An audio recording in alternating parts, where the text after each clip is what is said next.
ஓம் சாந்தி. அவ்யக்த முரளி 8-10-1981. அவ்யக்த பாப்தாதா, மதுபன். இன்றைய முரளியினுடைய தலைப்பு பிரம்ம பாபாவின் ஒரு நல்விருப்பம். இன்று பாப்தாதா வெற்றி ரத்னங்களை பார்த்துட்டு இருக்கிறாங்க. பாப்தாதா சொல்றாங்க, இன்று பக்தர்கள் விஜயதசமியை கொண்டாடுறாங்க. பக்தர்கள் என்ன செய்யறாங்க அப்படின்னா எரிக்கிறாங்க. ஆனா குழந்தைகள் நீங்க என்ன செய்யறீங்க அப்படின்னா சந்திப்பை கொண்டாடுறீங்க. எரிச்சதுக்கு அப்புறம் சந்திப்பை கொண்டாடணும். பக்தி மார்க்கத்துல கூட ராவணனை எரித்ததுக்கு அப்புறம், அதாவது வெற்றி அடைஞ்சதுக்கு அப்புறம்தான் எந்த சந்திப்பை காண்பிக்கிறாங்க. பக்தியினுடைய விஷயங்களை மிக நல்லா தெரிஞ்சிருக்கீங்க. ராவணன் இறந்ததுக்கு அப்புறம் என்ன நிலை ஆயிடுது, அதற்கான அடையாளம் என்ன? பரதனை சந்திப்பது. இது சகோதரத்துவனுடைய நிலை. சகோதரனுடைய திஷ்டினுடைய பார்வை, இதனுடைய அடையாளம். சேவை மற்றும் அன்பு, அன்பினுடைய அடையாளமா தீப மாலையை காண்பிக்கிறாங்க, அதாவது தீபாவளி. ராவணன் இறந்ததுக்கு அப்புறம் என்ன நிலை ஆகுது அப்படின்னா பரதனை சந்திக்கிறாங்க. பாபா என்ன சொல்றாங்க அப்படின்னா, இது சகோதரத்துவத்தினுடைய நிலை. அதாவது சகோதரனுடைய அந்த திஷ்டியினுடைய பார்வையின் அடையாளம். சேவை மற்றும் அன்பு, இது அன்பினுடைய அடையாளமா தீபாவளியை காண்பிக்கிறாங்க. சேவையின் வெற்றிக்கான ஆதாரம் சகோதரத்துவத்தை காமிக்கிறாங்க. இது இல்லாம தீபாவளியை கொண்டாட முடியாது. தீபாவளி இன்றி ராஜ திலகம் இட முடியாது. ஆகையினால இன்றைய நினைவா விஜயதசமியை கொண்டாடுறாங்க. இதற்கான ஆதாரம் முதல்ல அஷ்டமியை கொண்டாடுறாங்க. அஷ்டமி இன்றி வெற்றி கிடையாது. ஆக நீங்க எதுவரை அடைஞ்சிருக்கீங்க? அஷ்டமியை கொண்டாடுனீங்களா? நீங்கள் அனைவரும் நவதுர்கா ஆகிட்டீங்களான்னு பாபா கேட்கிறாங்க. அஷ்ட சக்திகள் மற்றும் ஒரு சக்திவான், சர்வ சக்திவான் தந்தையோடு அஷ்ட சக்தி ஸ்வரூபம். அந்த மாதிரி நவ துர்காவாக ஆகிட்டீங்களான்னு பாபா கேட்கிறாங்க. துர்கா அப்படின்னா தீய குணத்தை அழித்து அனைத்து குணங்களும் நிரம்பியவராக ஆவது. அப்பதான் தசரா கொண்டாட முடியும். அப்படி குழந்தைகள் தசராவை கொண்டாடினாங்களா அப்படின்னு பார்க்கறதுக்காக பாபா வந்திருக்கிறாங்க. நீங்க ஒவ்வொருவரும் நான் தசரா கொண்டாடினேனா அல்லது அஷ்டமியை கொண்டாடினேனா அப்படின்னு ஒரு நல்ல முறையில் தெரிஞ்சிருக்கீங்க மற்றும் ஏற்றுக்கொண்டும் இருக்கீங்க. அழியாத பற்ற வைக்கும் குச்சியை ஏத்துனீங்களா அல்லது சிறிது நேரம் எரியக்கூடிய குச்சியை ஏத்துனீங்களான்னு பாபா கேட்குறாங்க. ராவணனை எரிச்சிங்களா அல்லது அனைத்து வம்சத்தையும் எரிச்சிங்களா? ராவணனை அழிச்சிங்களா அல்லது ராவணன் ராஜ்யத்தையும் அழிச்சிங்களா அப்படின்னு பாபா கேட்குறாங்க. இன்று சூட்சும வதனத்துல பிரம்ம பாபாவினுடைய ஆன்மீக உரையாடல் நடந்துட்டு இருந்தது. எந்த நேரத்துல அப்படின்னா வகுப்பு நேரத்துல பாப்தாதாவும் குழந்தைகளினுடைய ஆன்மீக உரையாடலை கேட்கிறாங்க. பெரும்பான்மையான அனைத்து குழந்தைகளும் தசராவை கொண்டாடினீங்களா அப்படிங்கிற அந்த கேள்வி எப்போ கேட்கப்பட்டுச்சோ அப்போது இல்லை என்பதிலும் கை உயர்த்தல, ஆம் என்பதிலும் கை உயர்த்தல. ஒருவேளை எழுதுறாங்க அப்படின்னா கூட பதில் தருவதிலும் மிகவும் சாதுரியமானவங்களாக இருக்கிறார். பொய்யும் எழுதல, ஆனால் தெளிவாகவும் எழுதல. அனைவர்கிட்ட இருந்தும் 3-4 பதில்கள் வருது. மேலும் அந்த பதில்கள்ல இருந்தே ஏதாவது ஒரு பதிலை கொடுப்பாங்க. அப்படி பிரம்ம பாபாவின் ஆன்மீக உரையாடல் நடந்துட்டு இருந்தது. பிரம்ம பாபாவோ வீட்டின் கதவுகளினுடைய திறப்பு விழாவுக்காக குழந்தைகளை அழைச்சிட்டு இருக்கிறாங்க. ஆனா இன்றைய கேள்விக்கான எல்லோருடைய பதில் காகிதத்தின் மேல் எழுதப்படல. ஆனா மனதினுடைய எண்ணம் மூலமா தந்தையின் எதிரில் தெளிவாக இருக்குது. வகுப்பு நேரத்துல குழந்தை, அதாவது தாதி கேள்வி கேட்டாங்க. மேலும் அனைவருடைய பதிலை பாப்தாதா பார்த்துட்டு இருந்தாங்க. பதிலுடைய சாரத்தையும் சொல்லிட்டோம், சொல்றதுக்கும் அவசியம் இல்லை. தந்தையை விட நீங்கள் அதிகம் தெரிஞ்சிருக்கீங்க. பதிலை பார்த்துக்கிட்டே பிரம்ம பாபா என்ன செஞ்சாங்க? மிக நல்லதொரு விஷயத்தை சொன்னாங்க. பிரம்ம பாபாவினுடைய விசேஷம் நிரம்பிய சமஸ்காரத்தை தெரிஞ்சிருக்கீங்க. விசேஷத்தின் சமஸ்காரத்தின் பாகத்தை தான் நடிச்சிட்டு வந்தார். அது என்னவாக இருக்கும்? அந்த விஷயத்தின் சம்பந்தம் பிரம்ம பாபாவின் ஆரம்ப காலத்து பிரவேசத்தின் வாழ்க்கையோடு சம்பந்தப்பட்டது. எப்போ ரிசல்ட்டை பார்த்தாரோ உடன் ஒரு நொடிக்காக பிரம்ம பாபா மிகுந்த யோசனையில ஆழ்ந்துட்டார். இன்று எமது ஒரு விஷயத்தை நிறைவேற்றணும், என்ன அது அப்படின்னு சொன்னார். பிரம்ம பாபா சொன்னாங்க, இன்று என்கிட்ட சாவியை கொடுத்துருங்க அப்படின்னு. எந்த சாவி? அனைவருடைய புத்தியை மாற்றம் செய்வதற்கான, சம்பன்னம் ஆவதற்கான சாவி. எப்படி தொடக்கத்துல கூட சாவியினுடைய போதை இருந்தது. கஜானா இருக்குது, சாவியும் இருக்குது, திறக்க மட்டும்தான் செய்யணும். அந்த மாதிரி பிரம்ம பாபா இன்றும் சம்பன்னமாக ஆக்கக்கூடிய சாவியை தந்தை கிட்ட இருந்து வேண்டும் அப்படின்னு கேட்குறாங்க. இந்த காட்சியை இந்த உலகத்துல கண்ணெதிரே அனுபவம் செய்யக்கூடியவங்க பிரம்ம பாபா மற்றும் தந்தையிடையே எந்த ஆன்மீக உரையாடல் நடந்தது அப்படிங்கிறத புரிஞ்சுக்க முடியும். இப்ப பிரம்ம பாபா கிட்ட சாவியை கொடுக்க முடியுமா? மேலும் பிரம்ம பாபாவிடம் தந்தை இல்லை, முடியாது அப்படின்னு சொல்ல முடியுமா? குழந்தைகளும் முடியாது அப்படின்னு சொல்றதில்ல, ஆம் அப்படின்னு சொல்லல. ஆனா பிரம்ம பாபாவுக்கு குழந்தைகளை எப்பொழுதும் சம்பன்னமானவர்களாக பார்ப்பதற்கான ஆவல் அதிகமாக இருக்குது. இதுதான் உண்மை. ஆக வேண்டும் என்று இல்லாமல் இப்பொழுதே ஆகிடணும். எப்பொழுதெல்லாம் குழந்தைகளுடைய விஷயங்கள் பேசப்படுதோ அப்பொழுதெல்லாம் பிரம்ம பாபாவுடைய முகம் தீப மாலை மாதிரி ஆயிடுது. அந்த மாதிரி தீவிரமான ஊக்கம் மற்றும் மாஸ்டர் கடலுக்கு சமமாக உயர்ந்த அலை உருவாகுது.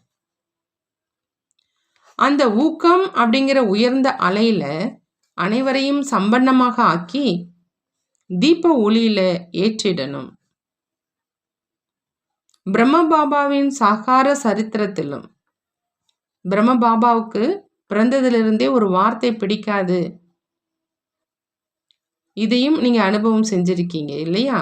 அது எது? எந்த வார்த்தை? தன்னுடைய காரியத்திலும் அது பிடிக்காது, குழந்தைகள் காரியத்திலும் அது பிடிக்காது. அது என்ன? எப்பொழுதாவது செய்து விடுவோம் அப்படிங்கிற இந்த வார்த்தை பிடிக்காது. ஒவ்வொரு விஷயத்திலும் அப்பொழுதே செய்தார் மற்றும் செய்வித்தார் இல்லையா? சேவையினுடைய திட்டத்துல பாருங்க, மாற்றத்துல பாருங்க. இப்பொழுதே செல்லுங்கள், இப்பொழுதே செய்யுங்கள். ரயில் புறப்படும் சிறிது நேரம்தான் இருக்குது அப்படின்னாலும் செல்லுங்க செல்லுங்க, ரயிலுக்கு தாமதமாகிவிடும் அப்படின்னு சொல்வார். அப்படி எந்த சமஸ்காரமாக இருந்தது? இப்பொழுதே செய்யணும், பிறகு என்பது இல்லாமல் இருந்தது. எப்படி இப்பொழுதே அப்படிங்கிற அந்த விசேஷ வார்த்தை தான் கேட்டீங்க இல்லையா? அதே மாதிரி இன்று கூட சூட்சம வதனத்துல இப்பொழுதே நடக்க வேண்டும் அப்படிங்கிற இந்த மொழிதான் இருந்தது. இன்னும் ஒரு சிரிப்பூட்டும் விஷயத்தை கூறுகிறோம். அது என்னவாக இருக்கும்? பிரம்மபாபா அவரே சம்பன்னமாக இருக்கக்கூடிய காரணத்தினால குழந்தைகள் எப்பொழுதாவது அப்படின்னு ஏன் சொல்றாங்க அப்படின்னு பார்க்க முடியல. ஆகையினால அடிக்கடி தந்தையிடம் இவங்க ஏன் மாறுதில்ல, ஏன் அப்படி செய்யறாங்க அப்படின்னு சொல்றாங்க. இதுவரையிலும் இதை ஏன் சொல்றாங்க? அவருக்கு மிகுந்த ஆச்சரியமா இருக்குது. நாடகத்தினுடைய விஷயம் வேறாக இருந்தது.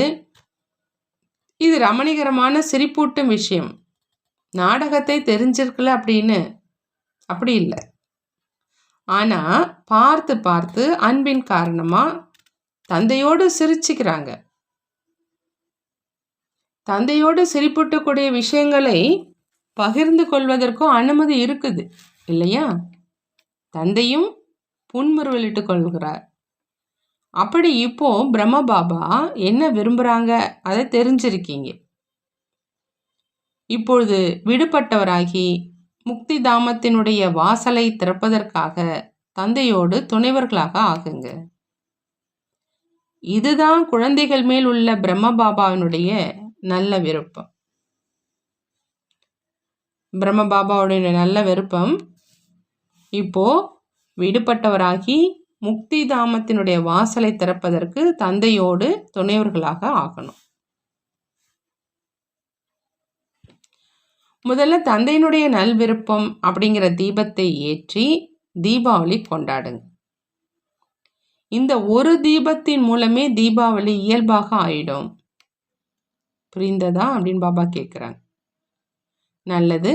பிறகு பரதனுடைய சந்திப்பின் ரகசியத்தை சொல்வோங்கிறாங்க பாபா. நல்லது. அந்த மாதிரி பாப்தாதாவின் உயர்ந்த எண்ணத்தை நடைமுறையில் கொண்டு வரக்கூடிய அழியாத திட எண்ணம் அப்படிங்கிற தீக்குச்சியை ஏற்றி அழியாத வெற்றி அடைபவராக ஆகக்கூடிய சகார தந்தைக்கு சமமா எப்பொழுதும் இப்பொழுதே அப்படிங்கிற பாஷையை காரியத்தில் கொண்டு வரக்கூடிய, பின்னர் எப்பொழுதாவது என்பதை அழித்து அனைவருக்கும் சாக்கார தந்தையின் உருவம் மற்றும் முகத்தை காண்பிக்கக்கூடிய அந்த மாதிரி வெற்றி ரத்தினங்களுக்கு பாப்தாதாவின் அன்பு நினைவுகள் மற்றும் நமஸ்காரம் செய்கிறாங்க. நாமும் நம்மளுடைய பாப்தாதாவுக்கு அன்பு நினைவுகள் மற்றும் நமஸ்காரம் செய்வோம். குமாரிகளோடு அவ்யக்த பாப்தாதாவினுடைய சந்திப்பு. பாப்தாதா சொல்றாங்க, குமாரிகளோ பறக்கும் பறவைகள். ஏன் அப்படின்னா குமாரிகள் எப்பொழுதும் லேசா இருப்பாங்க. குமாரி அப்படின்னா எந்த சுமையுமே இல்லாதவங்க. லேசான பொருள் மேலே பறக்கும் இல்லையா? எப்பொழுதும் மேலே செல்பவர் அப்படின்னா உயர்ந்த நிலைக்கு செல்றவங்க. நீங்க அப்படித்தான் இல்லையா அப்படின்னு குமாரிகளை பார்த்து பாப்தாதா கேட்குறாங்க. எதுவரை வந்து சேர்ந்திருக்கீங்க? யார் தந்தையினுடைய ஸ்ரீமத்தின் அனுசாரம் அதே கோட்டிற்குள்ளே எப்பொழுதுமே இருப்பவங்களோ அவங்க எப்பொழுதும் மேலே பறந்துக்கிட்டே இருப்பாங்க. அப்படி கோட்டுக்கு உள்ளே இருக்கிறவங்க யாரு? உண்மையான சீத்தை. அப்படி நீங்கள் அனைவருமே உண்மையான சீத்தைகள் தான் இல்லையா அப்படின்னு பாபா கேட்குறாங்க.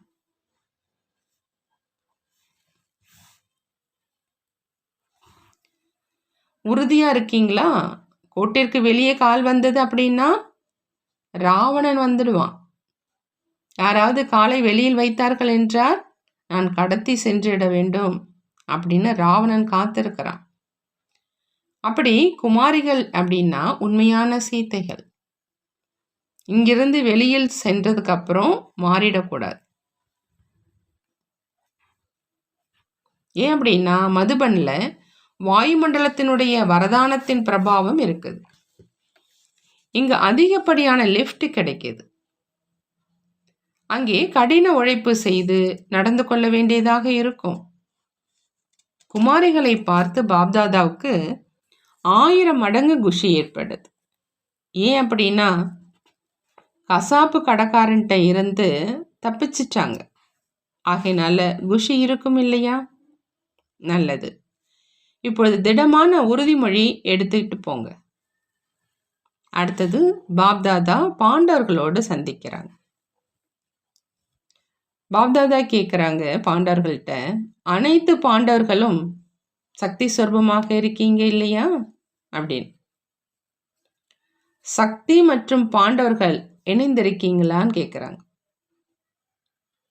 சர்வ சக்திவானின் எதிரில் சக்தியாகி விடுறாங்க மற்றும் தனது பங்கை செய்வதில் பாண்டவர்கள் சர்வ சக்திவானை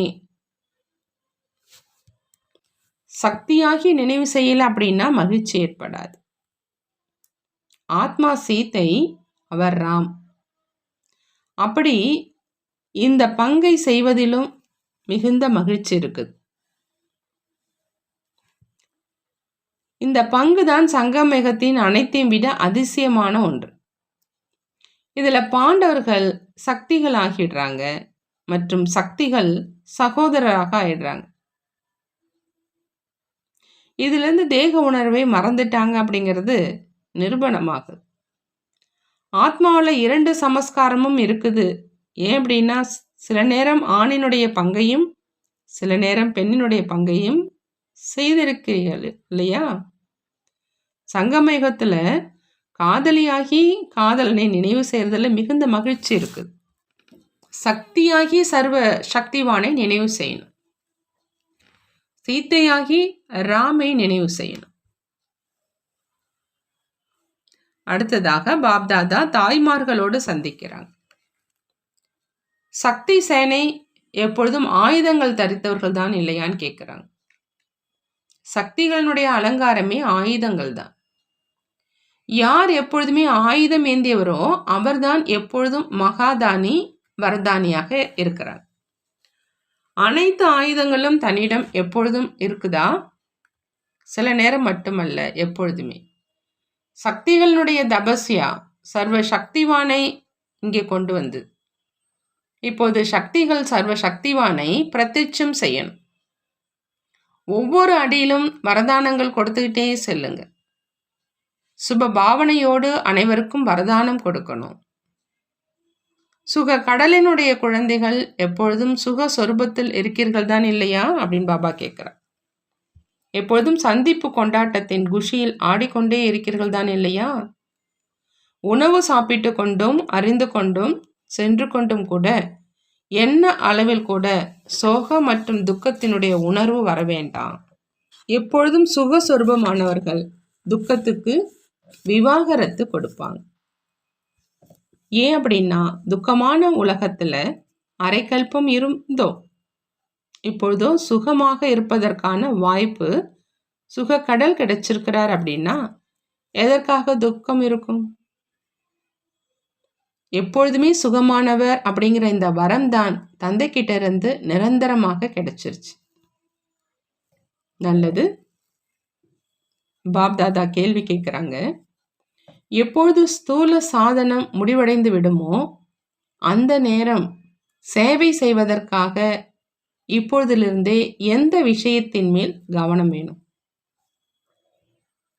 பாபா பதில் சொல்றாங்க, தன்னுடைய எண்ணங்களை சக்திசாலியாக ஆக்குவதில் கவனம் வேண்டும்.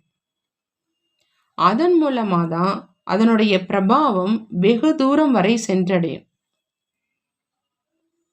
எண்ணத்துல அந்த அளவு சக்தி வந்துடணும். அதன் மூலமா நீங்க இங்க எண்ணத்தை உருவாக்குனீங்க, மேலும் அங்கு பலன் கிடைச்சது. எப்படி தந்தை பக்தியினுடைய பலனை கொடுக்கிறார், அதே மாதிரி உயர்ந்த ஆத்மாக்கள் நீங்கள் ஈஸ்வரிய குடும்பத்துல சகயோகத்தினுடைய பலனை கொடுங்க. மேலும் அந்த பலனின் விதவிதமான அனுபவங்கள் செய்யும். தற்பொழுது இந்த மாதிரி சேவையை தொடங்குங்க அப்படிங்கிறாங்க பாபா. அடுத்து பாபா இன்னொரு கேள்வி கேட்குறாங்க. பாப்தாதா மூலமா எந்தெந்த அழியாத கஜானாக்கள் கிடைச்சிருக்குது, அந்த கஜானாக்கள் மூலமா என்ன பிராப்திகள் ஆகுது? பாபா பதில் சொல்றாங்க. முதல்ல மிகப்பெரிய கஜானா ஞான செல்வம். அதன் மூலமா பழைய உடல் மற்றும் பழைய உலகத்திலிருந்து விடுபட்டு ஜீவன் முக்தி நிலையினுடைய பிராப்தி கிடைக்குது. மேலும் முக்தி தாமம் போறோம். யோகாவினுடைய கஜானா மூலம் அனைத்து சக்திகளும் பிராப்தியாகுது. தாரணை செய்யும் கஜானாக்கள் மூலம் அனைத்து குணங்களினுடைய பிராப்தி ஆகுது.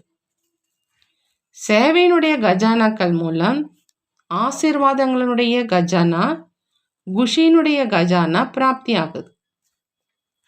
சங்கமேகத்து நேரத்தினுடைய கஜானா அனைத்தையும் விட மிகப்பெரிய விலை மதிக்க முடியாத கஜானா. அதன் மூலம் அனைத்து கஜானாக்களையும் சேமிக்க முடியுது.